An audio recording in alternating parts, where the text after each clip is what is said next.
I am your maths teacher miss Mahvish. तो last lectures में हमने कंप्लीट की थी एक्सरसाइज 5.1। उसका थ्योरी लेसन सेपरेट है और उसके ईच क्वेश्चन के वीडियोस भी सेपरेट हैं। ओके, सो जिसको नहीं समझ आया तो वो पहले वो जाके वॉच कर ले, बट ये वाला उससे डिफरेंट है। It's all about linear equation and all about radicals. Okay, so हम आज करेंगे 5.2 एक्सरसाइज, लेकिन उससे पहले मैं आपको इसका थोड़ा सा बेसिक कंसेप्ट दे दूंगी कि हमने उसमें करना क्या है। Okay, so first of all linear equation का आपको ऑलरेडी पता है। लीनियर इक्वेशन कौन सी होती है? जिसमें वेरिएबल यूज हो और हाईएस्ट पावर क्या होनी चाहिए? 1 होनी चाहिए। ओके, अब यहाँ पर है वर्ड रेडिकल। रेडिकल वर्ड आप ऑलरेडी आप जानते हो रेडिकल किसको बोलते हैं, बट आप उसको स्क्वायर रूट बोलते रहते हो, ठीक है ना। एक्चुअली उसको हम रेडिकल बोलते हैं। ओके, सो रेडिकल्स हमने देखना है। अब क्या होगा इसमें रिलेशन? देखो आप, लीनियर इक्वेशन इन्वॉल्विंग रेडिकल्स, मतलब रेडिकल और लीनियर इक्वेशन एक दूसरे से कनेक्ट होके एक इक्वेशन बनाएंगी जिसको हमने सॉल्व करना है। तो उससे पहले हम देख लेते हैं कि रेडिकल एक्सप्रेशन होता क्या है। रेडिकल एक्सप्रेशन होता है जिसमें कोई वेरिएबल हो, किसके अंदर? रेडिकल के अंदर। अब क्या मतलब है इस बात का? मतलब अगर आपके पास इस तरह रिटर्न हो, लेट्स सपोज आपके पास एक इक्वेशन है। सो 1 मिनट, या आपके पास एक इक्वेशन है, linear equation. Let's suppose take x + 3 = 18। Okay, ये आपके पास एक लीनियर इक्वेशन है, लेकिन अभी तक इसका रिलेशन रेडिकल के साथ नहीं बना। अगर मैं यहाँ पर ये स्क्वायर रूट अप्लाई कर दूं तो ये क्या बन जाएगा? अब ये बन गया radical expression. Okay, radical equation. Okay, not a expression. अगर ये जस्ट ऐसे लिखा होता x + 3, तब ये रेडिकल एक्सप्रेशन था, बिकॉज इक्वल साइन नहीं था यहाँ पर, क्योंकि इक्वल साइन मैंने पुट किया हुआ। तो ये आपकी है रेडिकल इक्वेशन। ओके, हो गया। अब आप कैसे पहचानोगे कौन सी रेडिकल इक्वेशन है? जिसके ऊपर ये रेडिकल साइन होगा, जिसको आप स्क्वायर रूट बोलते हो, उसको एक्चुअली हम रेडिकल बोलते हैं। ओके, सो ये वाली आपके पास होती है रेडिकल इक्वेशन। एमसीक्यूज आ सकता है आपको, वो डिफरेंट डिफरेंट ऑप्शन दे देंगे। ओके, आपने बस वो वाली चूज करनी है जिसके ऊपर स्क्वायर रूट हो। और एक और चीज का भी ख्याल रखना है कि वो आपसे यूं भी पूछ सकते हैं कि रेडिकल एक्सप्रेशन बताएं, ठीक है ना। जब रेडिकल एक्सप्रेशन बोलेंगे, एक्सप्रेशन वर्ड, तब आपने वो वाली इक्वेशन चूज करनी है जिसमें इक्वल साइन ना हो, जैसे ये वाला ऑप्शन। ओके, सो अब आप देखो कि इसमें क्या होता है। इसमें थोड़ा सा एक दो रूल हैं जो आपने बस याद रखने हैं, उसके बाद और कुछ नहीं है इसमें ज्यादा। नंबर 1 की फैक्ट ये है कि अगर two numbers are equal then their squares are also equal. अब वो कहते हैं अगर दो नंबर इक्वल होंगे तो उनका स्क्वायर्स भी इक्वल होगा। क्या ऐसा पॉसिबल है? Let's see. अगर हम लेते हैं 9 और इधर भी 9, 9 एंड 9 दोनों इक्वल होते हैं, तो जब हम इनका स्क्वायर रूट लेंगे तो हमारे पास आंसर भी क्या आएगा?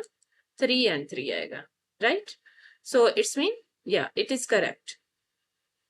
उसके बाद सेकंड की फैक्ट क्या है कि if square of two numbers are equal. अब यहाँ पर थोड़ा सा फोकस करना है। पहले उन्होंने टू नंबर्स इक्वल बोला था, लेकिन इस दफा क्या बोला है? वो बोल रहे हैं square of two numbers are equal.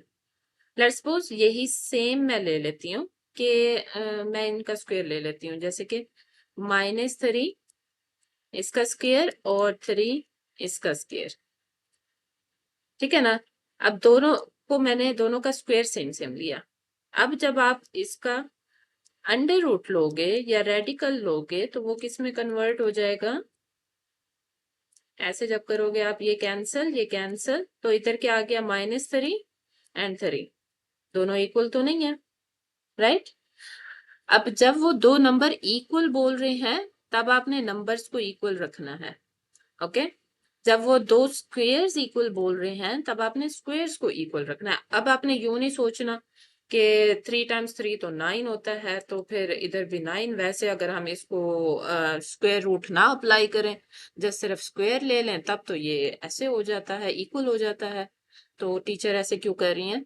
तो आपने थोड़ा सा बात को समझना है क्योंकि उन्होंने हमें कंडीशन दी हुई है कि if squares of two numbers are equal, okay, अगर इन दोनों का स्क्वायर इक्वल होगा, और ये क्योंकि रेडिकल इक्वेशन हम कर रहे हैं तो हमें रेडिकल लेना है दोनों साइड पे, आप इसको एक्सपेंडेड फॉर्म में नहीं राइट करोगे, ओके। तो हमने रेडिकल जब ले लिया दोनों साइड पे तो दोनों का आंसर डिफरेंट आ गया, इसलिए ये दोनों इक्वल नहीं होते, ओके हो गया। अब इसको सॉल्व करने का तरीका क्या होता है कि आप इसको पहले अरेंज करते हो, मतलब जो आपके पास रेडिकल साइन वाली टर्म होती है, लेट्स सपोज यहाँ पर तो मैंने ये एक सॉल्व एग्जांपल राइट की हुई है, x under root plus 3 equal 7। यहाँ पर तो मैंने सिर्फ एक ही रेडिकल साइन वाली टर्म ली हुई है, लेकिन और क्वेश्चन में आपके पास एक से ज्यादा आएंगी, तो आपने पहले क्या करना है, उसको आइसोलेट कर लेना है। आइसोलेट का मतलब क्या है कि आप उसको एक साइड पे सारी रेडिकल साइन वाली टर्म्स राइट करोगे, ओके। फिर दोनों साइड पे स्क्वायर रूट लोगे और सॉल्व करोगे and at the end check करोगे। तो इसको रीड करने से इतना सही से समझ नहीं आएगा, मैं इधर ये सॉल्व एग्जांपल आपको करा देती हूँ तो आप समझ जाओगे।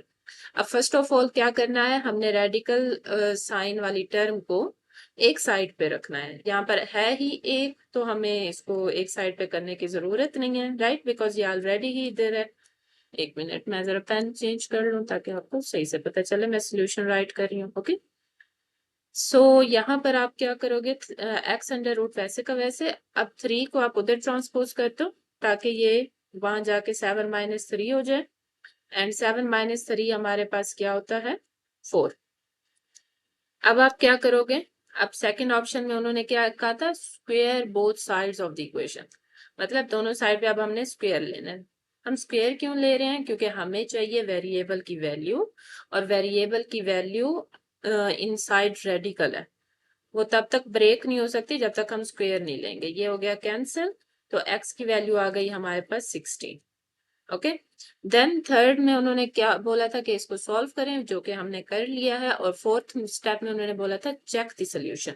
अब चेक कैसे करेंगे, चेक आपको करने आता है, मैंने बहुत बार बताया, यही जो x की वैल्यू आपके पास आई है 16, ये आप क्वेश्चन में पुट कर दोगे x की जगह पे, ठीक है ना। x की जगह पे आप पुट करोगे 16 + 3 = 7। अब 16 का स्क्वायर रूट क्या होता है, आप लोगों को पता है 4 होता है। 4 + 3 = 7, या it is equal to 7, so both side answer आपके पास करेक्ट आ गया, and your x value is correct, understand. उसके बाद हमारे पास है second solved example, okay. So second solved example हमारे पास कुछ इस तरह से है, लेट मी राइट एग्जांपल 6। तो एग्जांपल 6 है हमारे पास, 4 + 2 * रेडिकल साइन 3y + 1 = 3। अब हमने करना है इसको सॉल्व, ओके। इसको सॉल्व करने के लिए क्या करेंगे, अब पहले हमने क्या करना होता है, आइसोलेट करना होता है रेडिकल वाली टर्म को, तो हम जो एक्स्ट्रा वैल्यूज हैं उस साइड पे ट्रांसपोज कर देंगे। तो यहाँ पर पहले 2 * √3y + 1 वैसे का वैसे रिटर्न होगा, और 4 उधर चला जाएगा, वहां पर जाके माइनस का हो जाएगा, -4, राइट। फिर अब आप देखो तो ये क्या हो जाएगा हमारे पास, 2 * 3y + 1 = 3 - 4 क्या होता है, 1 होता है, लेकिन यहाँ पर -1 आएगा बिकॉज 4 बिगर है और उसका माइनस साइन है, ठीक है। जब भी आपके पास आइसोलेट करने के बाद आप इधर यहाँ तक भी कर सकते हो, या इस 2 को भी मूव कर दो, ठीक है ना। अब आपका रेडिकल टर्म जो है वो हो गई है आइसोलेट, तो आपके पास किसके इक्वल आ रहा है, -1/2।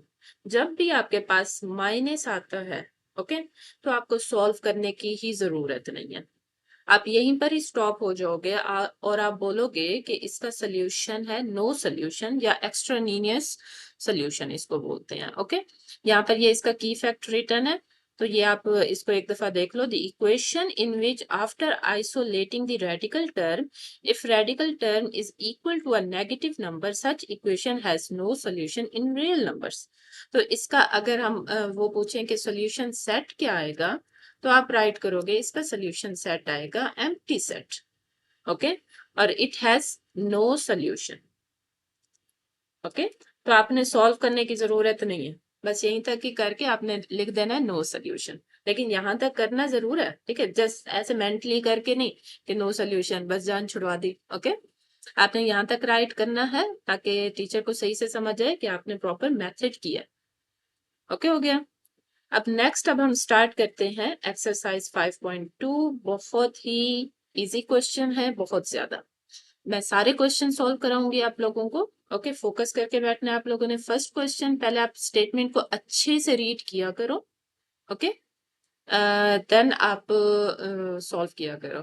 ओके, आई थिंक मैं आप लोगों को नेक्स्ट वीडियो में ये एक्सरसाइज सॉल्व कराऊं, क्योंकि वीडियो बहुत लेंथी होती जा रही है और बच्चे बोर होना शुरू हो जाएंगे।